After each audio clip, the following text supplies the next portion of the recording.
Muito bom, glória a Deus. Queridos, eu quero dar sequência naquilo que Deus tem tratado no meu coração, e isso vem a conta gotas, não vem de um projeto meu, de um plano meu, né? Então, se eu fosse planejar, talvez eu fizesse diferente, mas o que importa é cumprir aquilo que Deus tem colocado no nosso coração.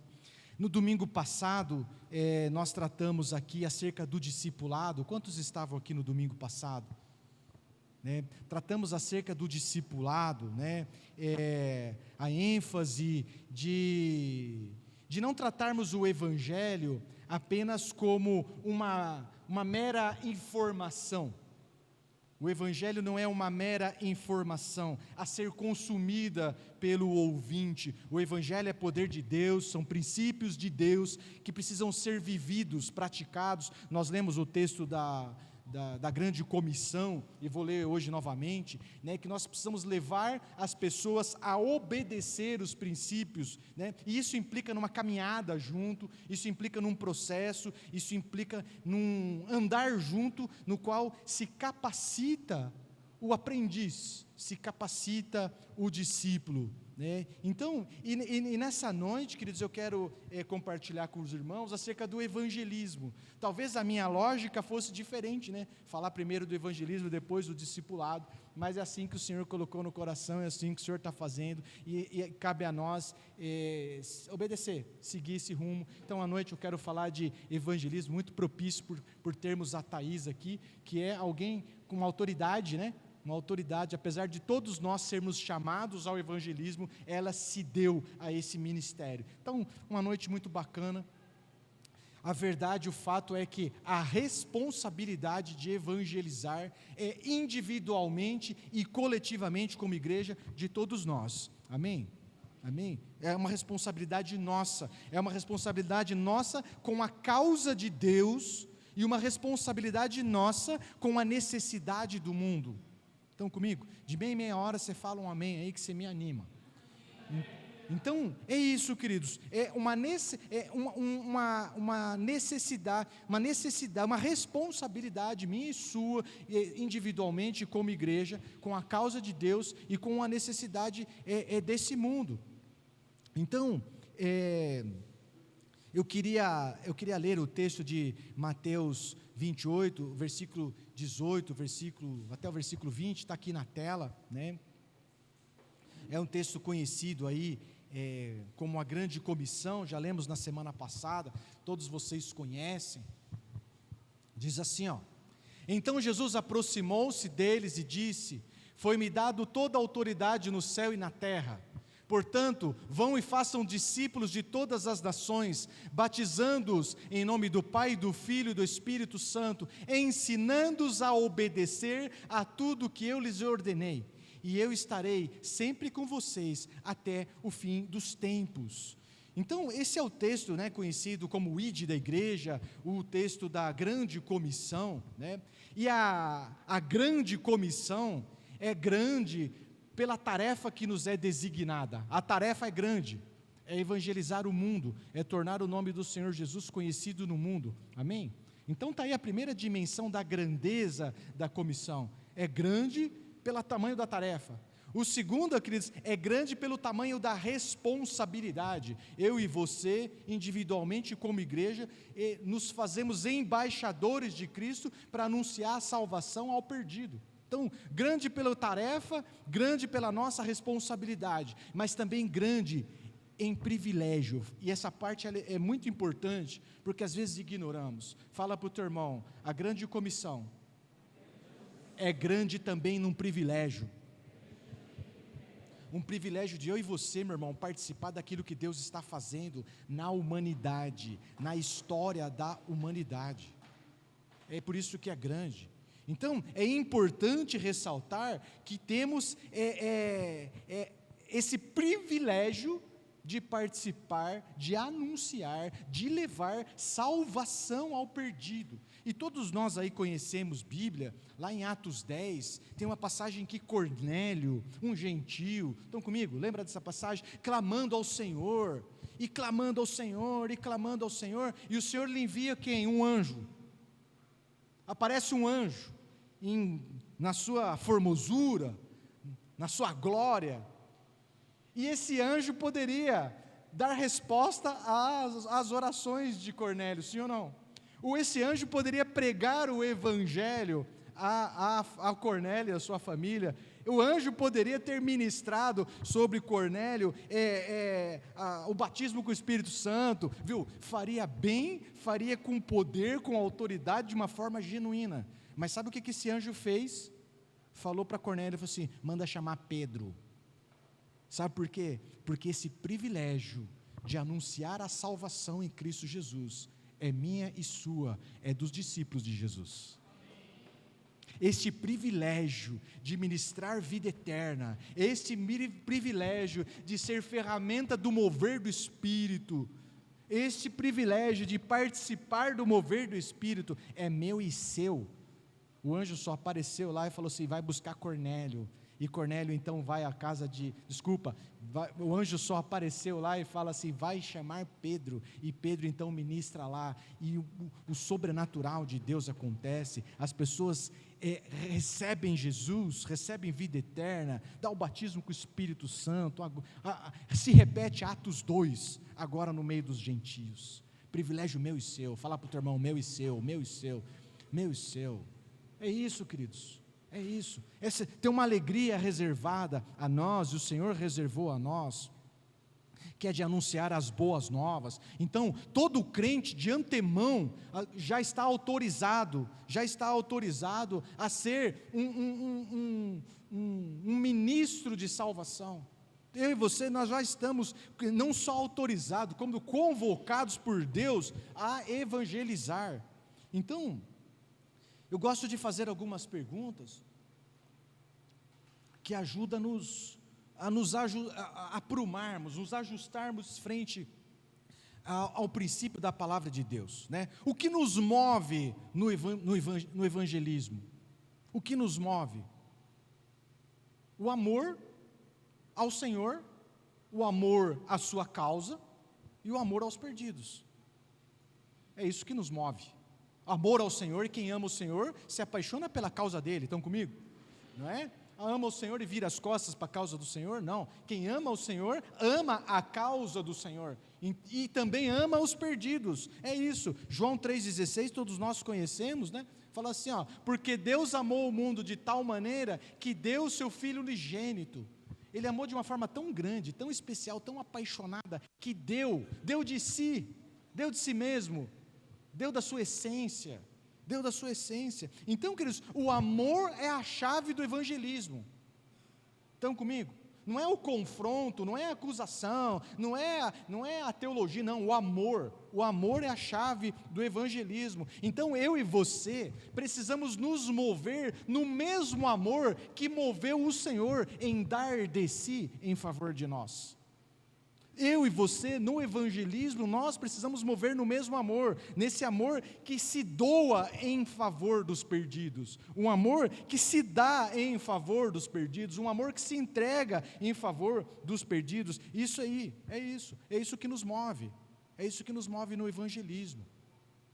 Então, queridos, é assim, a grande comissão, o ID do Senhor, ele não é uma sugestão. Sei lá, no dia que você estiver entediado, sem ter o que fazer, pega a tua Bíblia e prega para o teu vizinho. Não é isso.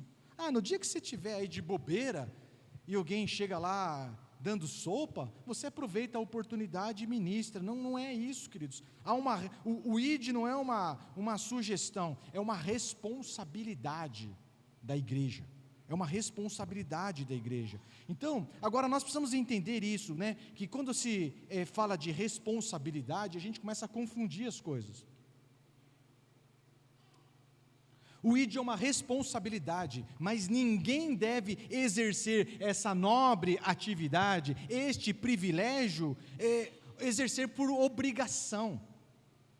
E aqui é que às vezes erramos, porque quando transformamos o numa obrigação, a gente logo vai transformar todo esse movimento que deveria ser feito em amor, em entrega, a gente transforma isso, sabe no quê? Num ativismo, a gente transforma isso num evento, quando deveria se mover em amor, né? Não, vou fazer por obrigação, então vai bem marrento, bem cansado, e aí ministra a palavra, ministra lá um João 3,16, ministra a passagem da mulher samaritana, do filho pródigo, fala assim, mensagem dada, cumpri a minha parte, cumpri a minha obrigação. É isso, quando não entendemos o lance do privilégio, a gente entra na parada da obrigação. Então, o que nos move e o que nos faz eficazes na pregação aos perdidos é o amor.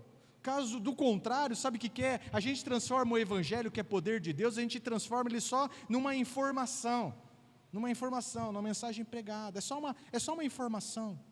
Está dada a informação, pronto. Entende? Então, queridos, precisamos nos mover no mesmo amor que nos salvou. Fala para o seu irmão aí, nós precisamos nos mover no mesmo amor que nos salvou. É isso que nos faz eficazes. A pessoa olha e fala assim, mas por que você veio falar comigo? Por que você importa? Por que você se importa comigo? Porque o Senhor me amou de uma forma tão grande, que eu preciso ser um canal deste amor para com a tua vida. Sabe que é? Um amor de Deus passa por nós, usa-nos como canal para ministrar outros. É isso, evangelismo é isso, só isso. Então, agora sim, meu irmão, nós precisamos ser intencionais. As coisas não acontecem na vida da igreja, na sua vida, por inércia, por força da gravidade, não acontece do nada, não acontece no automático. Amamos a Deus, amamos as suas causas, amamos ao perdido, queremos salvá-los, mas nós precisamos de um plano, entende? Nós precisamos de um projeto, nós precisamos de uma estratégia, é isso, e que muitas vezes nos falta. Então, não vai acontecer do nada, tem que ter um plano. E o apóstolo Paulo, que foi o cara que evangelizou o mundo de sua época, eu consegui detectar uma fórmula, e eu gosto de fórmula, você sabe disso, né? Eu gosto de fórmula. Thaís, eu adoro uma fórmula, tudo transformo numa matemática, eu só não sou engenheiro.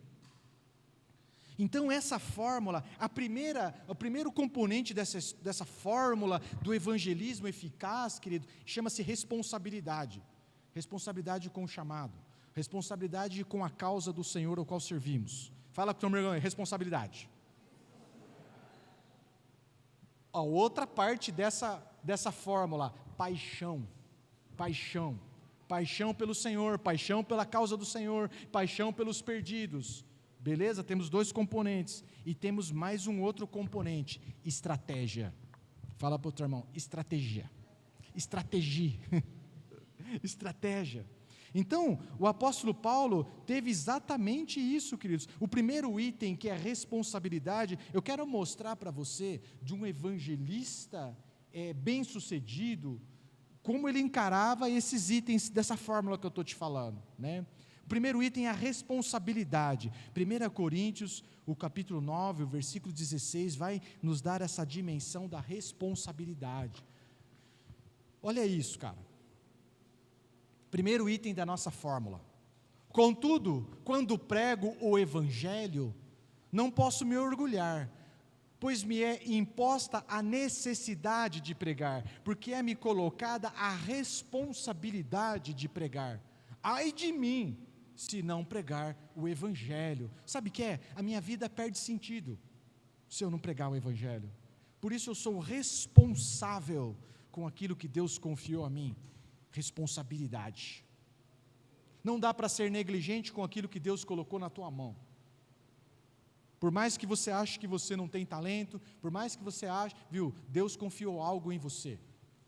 Existe um problema no mundo, existe um problema na nossa sociedade, que o Senhor te capacitou para resolver, e você precisa identificar isso, você precisa tratar com responsabilidade os dons que o Senhor colocou na tua vida, é isso.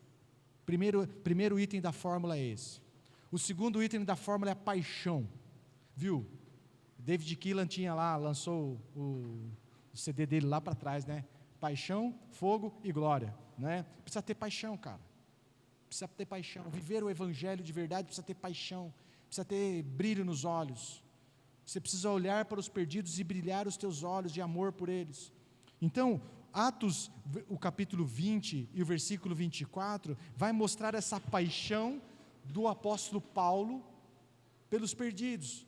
Todavia, não me importo, nem considero a minha vida de valor algum para mim mesmo, se tão somente puder terminar a corrida e completar o ministério que o Senhor Jesus me confiou, de testemunhar do Evangelho, da graça de Deus. Sabe o que é? Amando a missão, mais do que a própria vida. É isso lá, ó. Não me importo, nem considero a minha vida de valor algum para mim mesmo. Ele está falando, queridos, desse amor sacrificial, desse amor que se entrega, desse amor que abre mão dos seus momentos, dos seus afazeres, do seu prazer, do seu lazer, abre mão disso, para de alguma forma salvar alguns. Eu vou ler esse texto daqui a pouco. É isso, paixão, precisamos ter paixão. A igreja precisa haver um batismo de paixão pelos perdidos. Nós precisamos nos apaixonar pelo evangelismo e buscar pessoas. O Senhor está nos chamando para isso, queridos, eu tenho convicção. Esse tempo de caverna de Adulão, Deus já tem nos dito que está encerrando. Um tempo de tratamento, um tempo de alinhamento, um tempo de tirar de nós tudo quanto é restolho de um tempo antigo, de um doutrinamento antigo, equivocado. Está acabando esse tempo, para que nós possamos agora levantarmos como um exército de homens só, levantarmos em unidade, em poder, em autoridade, e ministrarmos o que? Libertação ao cativo, salvação, vida eterna. Amém? Amém? Está aí o segundo item, né? Paixão. E o terceiro item é a estratégia.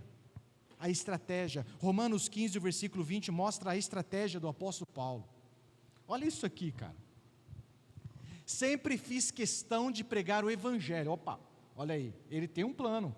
Sempre fiz questão de pregar o evangelho, onde Cristo ainda não era conhecido. Ele não foi pregar onde já estava sendo pregado.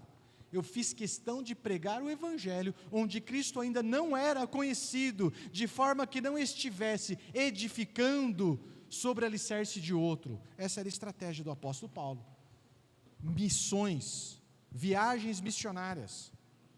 Atos 28, último versículo de Atos. A minha anotação está pequena aqui, eu estou sem óculos. O último versículo de Atos, o apóstolo Paulo aluga uma casa, cara. Aluga uma casa para fazer o quê? Para morar e pregar o evangelho. É isso. O apóstolo Paulo fez tendas para se manter e pregar o evangelho. Entende? Então, queridos, estratégia. Qual foi a estratégia do apóstolo Paulo? Pregar viagens missionárias, pregar a quem não conhecia. Então vamos repetir aqui o que eu já falei na semana passada. No discipulado, nós aprendemos com Jesus. Jesus chegava até os candidatos a discípulo e falava assim: vem e siga-me, que te farei pescador de homens. Vem, segue-me, tome a tua cruz e siga-me. Segue-me. É assim. É o discípulo quem segue o mestre. Agora, queridos, no evangelismo a lógica é outra. Nós precisamos avisar a igreja do nosso tempo que a lógica é outra. O Senhor não disse ao perdido e fala assim: procura uma igreja bacana, uma igreja legal, descolada, que vai te fazer bem e que lá você vai estar e lá você vai ser transformado pelo poder de Deus. Não foi assim. Deus não disse ao mundo, viu, busque a igreja. Não foi assim. O Senhor disse à igreja: vá ao mundo, vá atrás do perdido. No discipulado a gente fala: siga-me. No evangelismo a gente vai atrás. A gente vai nas quebradas, a gente vai nos lugares difíceis, a gente vai, né? Lembre-se da parábola do banquete. Os servos do rei foram para todos e qualquer lugares, para buscar as pessoas, para participar do banquete. A igreja precisa ir atrás. No evangelismo é assim. Então, uma outra uma outra busca que fiz, qual era a estratégia, qual era o método de evangelismo de Jesus? Qual é o método? Como que Jesus evangelizava? Eu descobri, sabe como é que é? Através de relacionamentos. Fala para o teu irmão, relacionamento. Essa é a ferramenta, meu irmão. Essa é a ferramenta. Tem muitas ferramentas, tem ótimas, viu? Mas evangelizar é simples. Relacionamento. João capítulo 1,14 dá essa ideia. Olha aqui, ó. Aquele que é a palavra, está falando de Jesus, tornou-se carne e viveu entre nós. Olha aí, o que ele fez? Viveu entre nós, vimos a sua glória, a glória como do unigênito, vindo do Pai, cheio de graça e verdade. As pessoas viram, as pessoas se relacionavam com Ele, as pessoas tocavam nele, conversavam com Ele, trocavam ideia com Ele. Então, queridos, a estratégia de Jesus, Jesus veio fazer missão sendo um de nós. Esse que é o lance. Ele não veio como alguém de fora, ele veio como um de nós, ele se fez um de nós, e por isso escandalizou alguns, né? Porque as pessoas esperavam, sei lá, um ET, um ser supremo, mas ele se fez um de nós, ele não veio como um de fora, ele se fez um de nós, se relacionou com as pessoas, amando as pessoas, se colocando ao lado, se sensibilizou com as necessidades das pessoas, né? A Ferreira Almeida tem várias passagens que fala assim, e Jesus moveu-se de íntima compaixão para com eles. Sabe o que é? Empatia. Jesus chorou com a família de Lázaro, entende? Então, queridos, Jesus fez missão se relacionando, vivendo relacionamentos verdadeiros. Sabe o que é relacionamento verdadeiro? Só é possível quando se vive em comunhão, é olho no olho, não é uma coisa distante, não é uma coisa longe. O Senhor Jesus viveu relacionamento bolinha com bolinha, olho com olho. O que queres que te faça? Ministrou as pessoas tocavam Jesus, estavam ao lado dele.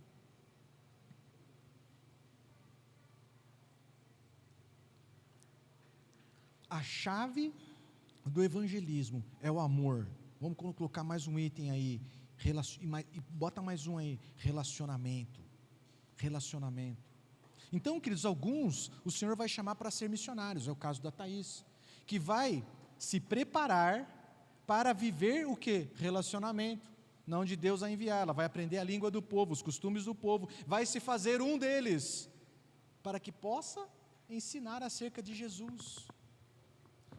Nós temos a incumbência de mudar o mundo que está ao nosso redor, pessoas ao nosso redor precisam também ouvir de Jesus. E como é que vamos fazer? Sendo alguém de fora, sendo um ET, sendo um extraterrestre? Claro que não, porque crente às vezes embarca nessa barca furada, queridos.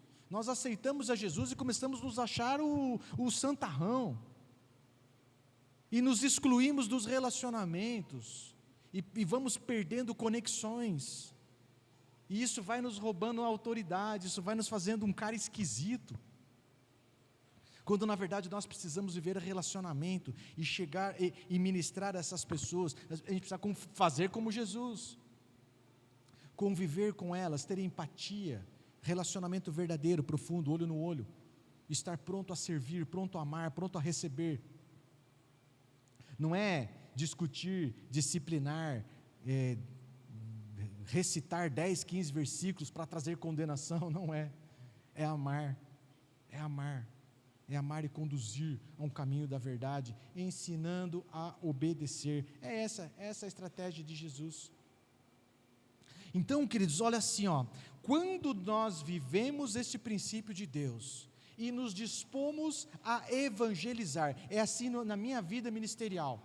O Senhor me chamou para o ensino, eu estou fazendo aquilo que Deus me chamou para fazer, mas por muitas vezes eu também tive essa alegria de evangelizar, né? De pregar, João 3,16, eu gostava de pregar do filho pródigo, porque o Espírito me dava claro assim quem eram os desviados.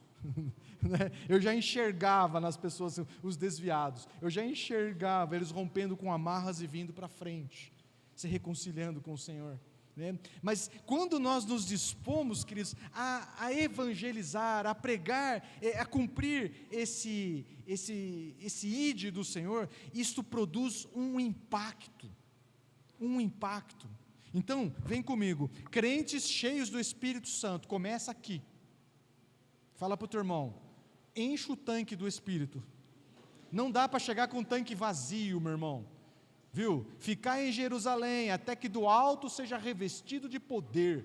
Viu? Isso aqui é para crentes cheios do Espírito Santo. É isso que o Senhor tem feito conosco nesse tempo, nos curado, nos restaurado, nos enchido com o Espírito Santo. Então, crentes cheios do Espírito Santo, responsáveis, conhecendo certo de suas responsabilidades, movidos por amor. Então, sabe o que é? Eles produzem um impacto por onde passa. Então, eu quero dimensionar esses impactos para você. O primeiro impactado ao atender o ID é você mesmo. Fala para o teu irmão, eu mesmo. O primeiro impactado é você mesmo. O primeiro abençoado nesse processo é você mesmo. O texto de Lucas 10, do versículo 17 ao versículo 20, Jesus envia os 70 ou os 72, e olha o que acontece.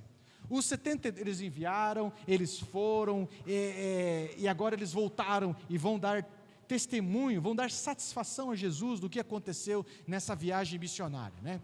Os 72 voltaram, alegrem-se e disseram, olha lá, já voltaram alegres, já foram abençoados. Senhor, até os demônios se submetem a nós em teu nome. Ele respondeu, eu vi Satanás caindo do céu como relâmpago, eu lhes dei autoridade para pisarem sobre cobras e escorpiões, e sobre todo o poder do inimigo, nada lhes fará dano. Contudo, alegre-se, não porque os espíritos se submetem a vocês, mas porque os seus nomes estão escritos nos céus, no livro da vida. Queridos, o primeiro impactado pela iniciativa de atender o ID somos nós. Quando nós voltamos nós mais maduros. Quando nós voltamos, nós recebemos uma dose de maturidade espiritual. Amém? Os caras foram meio sem saber o que rolava, e quando voltaram cheios de experiência. Receberam uma dose de maturidade espiritual, voltaram com mais entendimento do relacionamento entre eles e Deus, voltaram com mais intimidade com Deus, voltaram cientes de como cooperar com o que Deus está fazendo. Os caras voltaram entendendo melhor a parceria entre eles e Deus. Viu? Quando nós colocamos em prática o ID, a gente volta ciente, queridos, da nossa parte no processo. Nós voltamos, nós vamos em fé e em obediência. Eu faço o natural. Eu vou em fé e obediência e faço o natural. E Deus honra a nossa fé e obediência e faz o sobrenatural. Então, o ID, quando atendemos o ID, o primeiro abençoado somos nós. Nós voltamos com mais experiência, com mais intimidade, voltamos com uma revelação maior. Esse texto continua dizendo assim, né? Jesus vai dizer, Pai, eu te louvo e te engrandeço, porque escondeste essas coisas dos sábios e cultos, e as o quê? Revelaste aos pequeninos. Quando a gente atende o ID, a gente volta com uma revelação maior, com um entendimento maior acerca de Deus. Amém? O segundo impactado são as pessoas que nos ouvem, porque crentes cheios do Espírito Santo produzem impacto. O primeiro impactado somos nós, o segundo impactado é as pessoas que nos ouvem. Atos, no versículo 2, no capítulo 2, do versículo 37 até o 41, é aquele mover de Atos 2, o Senhor derrama, Pedro derrama o Espírito, Pedro levanta para pregar. O primeiro impactado é Pedro. Lembra do covarde, do traíra? Agora cheio do Espírito Santo, olha aí, impactado, cheio do Espírito Santo. O primeiro abençoado é o próprio Pedro. E olha o que agora, o segundo abençoado são as pessoas. Quando ouviram isso, as pessoas, né? Os seus corações ficaram aflitos, e eles perguntaram a Pedro e aos outros apóstolos, irmãos, que faremos? Pedro respondeu, arrependam-se, e cada um de vocês sejam batizados em nome de Jesus Cristo, para perdão dos seus pecados e receberão o dom do Espírito Santo, pois a promessa é para vocês, para os seus filhos, para todos os que estão longe, para todos quanto o Senhor, o nosso Deus, chamar. Com muitas outras palavras os advertia e insistia com eles: salve-se dessa geração corrompida. Os que aceitaram a mensagem foram batizados, e naquele dia houve um acréscimo de cerca de 3.000 pessoas. Pedro é impactado, mas 3.000 pessoas também são impactadas, porque resolveu atender o ID do Senhor. O ID do Senhor. O terceiro impactado, queridos, o terceiro impactado é o mundo. É o mundo. Mateus 24:14. E este evangelho do reino será pregado em todo o mundo como testemunho a todas as nações. E então vai acontecer o quê? Então virá o fim. Então virá o fim. Então, quando evangelizamos, nós contribuímos para que o evangelho seja pregado a todas as pessoas. Nós contribuímos com o evangelho chegue a quem não conhece, e com isso nós apressamos a volta do Senhor Jesus. O mundo é impactado. A figura legal é o seguinte: o Senhor disse a Noé de que ia destruir a terra com água. Lembra disso? E falou para Noé: faça uma arca. E Noé ficou trabalhando, fazendo essa arca, trabalhando, fazendo a arca, trabalhando, fazendo a arca. E no dia que terminou a arca, o que aconteceu? Acabou o tempo e veio o dilúvio. Acabou o tempo, esgotou-se o prazo. Quem entrou na arca entrou, quem não entrou se perdeu, viu? A nossa arca, a arca deste tempo, ela está sendo construída com a minha e a sua pregação do evangelho. E na hora que esse evangelho chegar a todos, a hora que a missão estiver cumprida, o que diz o texto? E então virá o fim. O Senhor Jesus Cristo há de voltar. Virá o fim. Então, amado, o ID, quando exercitamos o ID, nós somos impactados, as pessoas, a sociedade é impactada, e o mundo recebe um grande aviso: o Senhor está às portas, o Senhor está chegando. Então, é isso.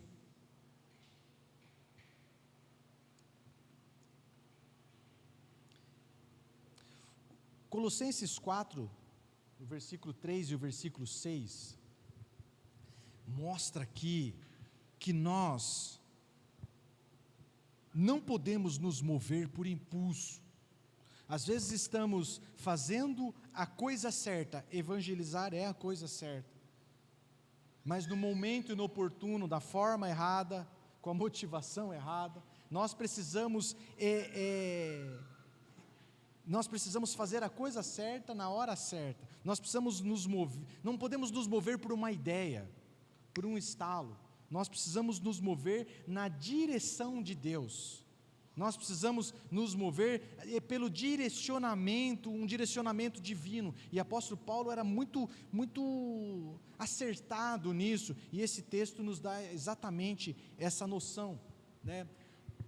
Ao mesmo tempo, orem, fala para o teu irmão, ore também por nós, para que Deus abra uma porta para a nossa mensagem, a fim de que possamos proclamar o mistério de Cristo, pelo qual estou preso.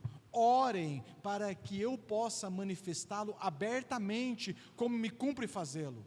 Sejam sábios no procedimento para com os de fora. Aproveitem ao máximo todas as oportunidades. O seu falar seja sempre agradável e temperado com sal, para que saibam como responder a cada um. Então é o seguinte, meu irmão, a gente não, por mais nobre que seja a missão, a gente não se move por impulso, a gente não se move porque teve uma ideia, a gente vai no direcionamento do Senhor. Então, ore, fala para o teu irmão, ore por uma estratégia. Ore por uma estratégia, ore por uma oportunidade preparada por Deus, para que você seja eficaz na pregação da palavra, e não um inoportuno, entende? Deus vai preparar um bom momento. Ore para que você possa pregar com a liberdade necessária. Ore para que o ambiente seja um ambiente preparado e regado de fé e de unção do Espírito. É isso que Paulo está falando. Ore para que a mensagem seja certa. Ore para que você vá lá, você não vá lá recitar versículo, você vá lá com revelação de Deus. É essa que é a grande sacada. Porque quando você chega com uma palavra de revelação de Deus para a vida da pessoa, você passa por cima de todos os argumentos, você passa por cima da razão, você passa por cima do contra-argumento, você passa por cima do preconceito, você chega já ministrando ao coração, palavra certeira, palavra reta, direta no coração. Ore por uma mensagem certa, ore por uma revelação certa. Eu gosto muito do testemunho do Rodolfo Abrantes, antes de se converter, né? Um roqueiro, maconheiro, brisado, perdido, sequer ouviria um pregador descolado, sequer ouviria um pregador bacana, mas as irmãzinhas feito a minha mãe ali com um coquezinho, chegaram lá com a mensagem certa, revelação de Deus, e falou o que só ele sabia. E ele falou: como é que você sabe disso? Porque Deus me revelou. Entende? Então, queridos, quando chegamos com a mensagem certa, passamos por cima de barreiras, passamos por cima de preconceito, passamos por cima de diferença social, passamos por cima disso tudo. A gente já chega com a palavra de Deus para o coração da pessoa. A gente não chega lá feito um papagaio recitando versículo, recitando teologia, recitando conversa. A gente chega com palavra de Deus. Pau! Os corações se derretem. Basta uma palavra e os corações se derretem. É isso. Então, às vezes, forçamos a barra com uma mensagem boa. Forçamos a barra com uma mensagem correta, mas é uma mensagem que não faz o mínimo sentido para a pessoa. E ele fala: obrigado. Ficou por isso. Nós precisamos de uma palavra de Deus. Ore, para que você tenha a mensagem certa, para o momento certo, para a pessoa certa, para a hora certa. Ore para que Deus te dê ousadia. Fala para o teu irmão: ousadia. Para que possamos identificar a oportunidade. E às vezes a gente identifica: uau, é agora, vou ou não vou, passou a oportunidade. Preciso de ousadia do Espírito Santo. Fé e obediência da nossa parte, mas ousadia do Espírito Santo, para que a gente possa aproveitar as oportunidades. Então, amado, nós vivemos um tempo de muitas oportunidades, oportunidades online aos montes, mas nós precisamos de uma estratégia. Não basta você ser mais um lá, não basta ser mais um no YouTube, mais um no Instagram, nós precisamos de uma estratégia, precisamos de uma direção de Deus. A mensagem precisa ser certa, a mensagem precisa ser acertada. Cultos temáticos, igual as mulheres fizeram aí, Outubro Rosa, precisamos de uma estratégia.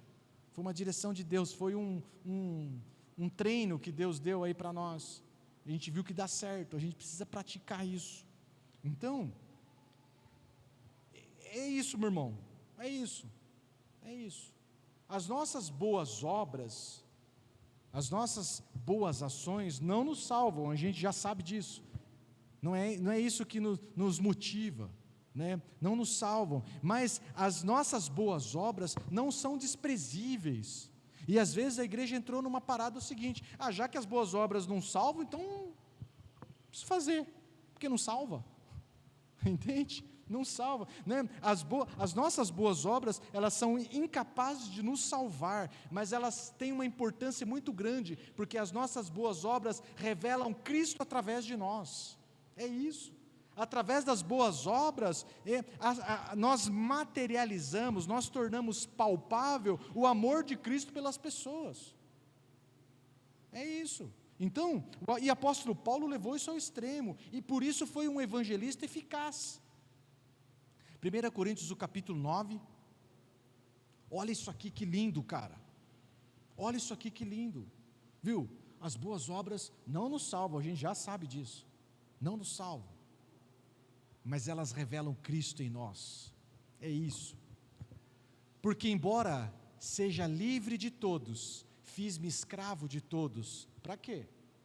Lê lá o texto. Para ganhar o maior número possível de pessoas. Tornei-me judeus para os judeus, a fim de ganhar os judeus.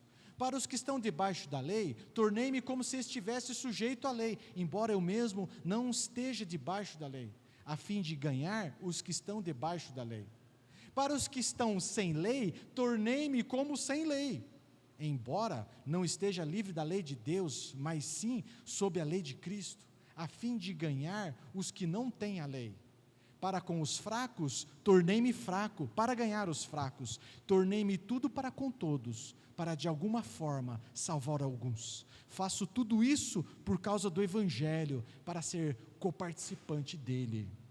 É isso, meu irmão. Fiz de tudo um pouco. Fiz de tudo um pouco para salvar alguns. Se for para salvar alguns, conte comigo. É isso. Então, as boas obras não nos salvam. Você não precisa pregar o Evangelho para se salvar, você já foi salvo pela graça do Senhor, mas as boas obras, a nossa entrega, o nosso amor pelo próximo, revela Cristo em nós, dá autoridade para a nossa mensagem. Então, nós temos uma máxima, e muito forte na igreja, que é assim, desta vida a gente nada leva, você já escutou isso, dessa vida nada leva, tudo fica por aqui, já escutou isso? Preciso te dizer que isso é verdade em partes, há uma coisa que nos acompanha para a eternidade, adivinha o que é? Há uma coisa que não fica aqui, ela segue conosco para a eternidade, o texto de Apocalipse vai deixar bem claro para você o que é. Então ouvi uma voz do céu dizendo, escreva, felizes os mortos que morreram no Senhor, de agora em diante, diz o Espírito, sim, eles descansarão das suas fadigas, pois o quê? As suas obras os seguirão. Pode ler em qualquer versão que você quiser. As nossas obras seguem conosco para a eternidade. As nossas obras nos acompanham para a eternidade.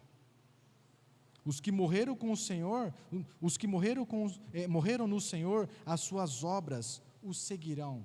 Então, queridos, a motivação nossa precisa ser certa. Qual é a nossa motivação em evangelizar, em ministrar a palavra de Deus? Amor a Deus, amor aos perdidos. Essa é a nossa motivação. Mas a palavra de Deus é muito clara, que no Senhor o nosso trabalho não é vão, não fica sem recompensa. 2 Coríntios, e aí eu estou falando de galardão, eu estou falando de galardão, 2 Coríntios, o capítulo 5, 10, deixa isso bem claro, pois todos nós devemos comparecer perante o tribunal de Cristo, para que cada um receba de acordo com o quê? Com as obras praticadas por meio do corpo, quer sejam boas, quer sejam más, quer construir um tesouro na eternidade? Quer construir um tesouro onde a traça não rói, o ferrugem não corrompe? Um tesouro que te acompanha para a eternidade? Se dedique no trabalho do Senhor. Se dedique no ministério do Senhor. Realize em amor a obra do Senhor. É isso. As obras nos seguirão. E elas serão julgadas para recebimento do galardão. Então, meu irmão, construa um tesouro na eternidade. Se doe em favor de outros. Nós precisamos orar acerca disso. Queria convidar você a ficar em pé.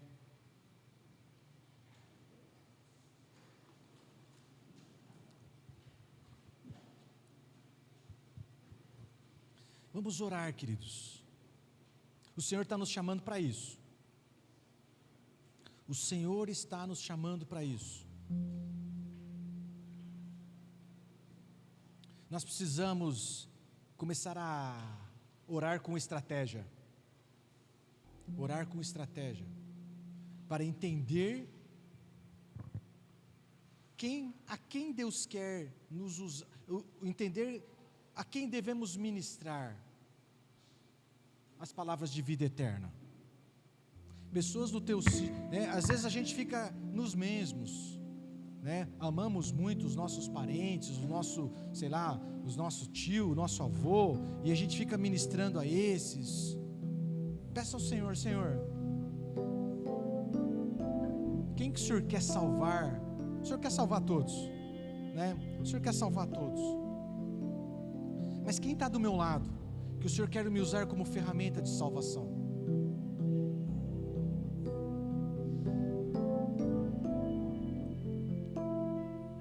Mostra-nos, ó Deus,